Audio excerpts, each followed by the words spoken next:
Today, we're diving deep into Murdaugh, Death in the Family, the chilling Hulu true crime drama that exposes Jason Clarke's intense and exhausting transformation into Alex Murdaugh. From the twisted psychology behind the murders to that haunting final mirror scene, Clarke reveals the darkest layers of a man who deceived an entire town, until the truth finally caught up with him. If you thought you understood the Murdaugh case, this finale shows a side of Alex you've never seen. Let's get into it. For Jason Clarke, stepping into the shoes of Alex Murdaugh wasn't just emotionally draining, it required a physical transformation as well. To embody the disgraced South Carolina attorney, Clarke altered his appearance and immersed himself in the mindset of a man who spiraled through drug addiction, embezzlement, and ultimately the murders of his wife and son in an attempt to hide his crimes. The most demanding part, however, was capturing the twisted psychology of a man who had manipulated everyone around him until the legal system finally exposed him. Across all 8 episodes, Murdaugh, Death in the Family attempts to imagine what Alex's life might have looked like as multiple crises closed in on him. Paul's, Johnny Berchtold, fatal boat crash, and the wrongful death lawsuit that followed.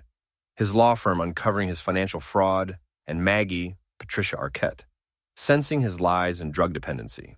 The finale, which dropped on Hulu on Wednesday, November 19th, places Alex on the witness stand and then recreates the murders from his perspective. The dramatization fills in the emotional blanks left by the real case, and the outcome is chilling. TV Insider spoke with Clarke to unpack the finale and the intense process of portraying Alex Murdaugh. When exploring the character, what did you discover about Alex? Clarke explains that he was struck by Alex's sheer endurance, an unsettling strength. Despite committing horrifying crimes and facing humiliation in court, Alex never fully broke. Clarke described feeling the physical weight of the character, bloated, uncomfortable, and constantly adjusting his diet for the role, which made embodying Alex mentally and physically exhausting. It was draining being him, Clarke said, describing how Alex's self-obsession consumed every moment. In the final episodes, Alex becomes hyper-focused on Buster. What drove that shift? Clarke highlights the simplicity and power of Buster's question, "Why didn't you ask me?" It's a moment where the facade cracks.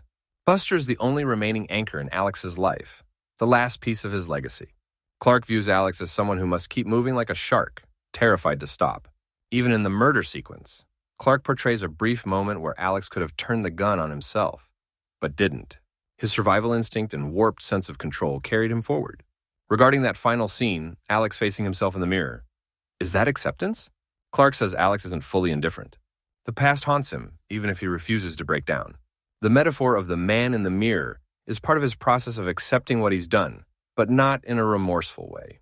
Instead, it shows a man who continues pushing forward, compartmentalizing everything, clinging to Buster, and living by the twisted motto, "You're only cheating if you get caught."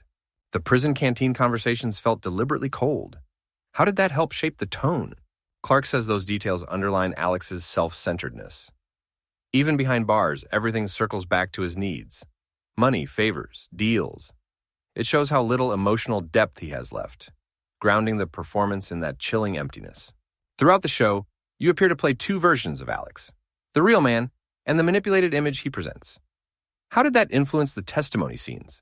Clarke explains that much of the testimony was performed word for word from the real trial. Alex's opioid use, his emotions, making his crying look forced. Not because he was faking, but because he was numb.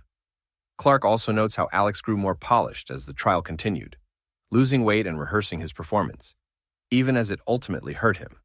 His lies piled up until even he couldn't manage them.